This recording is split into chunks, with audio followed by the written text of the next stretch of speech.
magkaayusan tayo. Ano mo naman, hindi mo madadaan sa ganyan.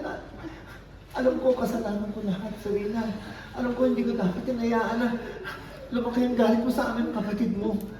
Pero, sana naman, mapatawad mo kami. Ano yung gagawin mo? Kay Angel, ba't mo naman siya sasaktan? Serena, Patawarin mo na kami, pwede ba? tama na, Serena. Wala ka naman ng pupuntahan. Huwag mo nang dagdagan yung kasalanan mo, please. Pakinig ka. Pakinig ka, anak. Alam ko, kasalanan ko lahat kung paano tayo dumating sa ganito pa.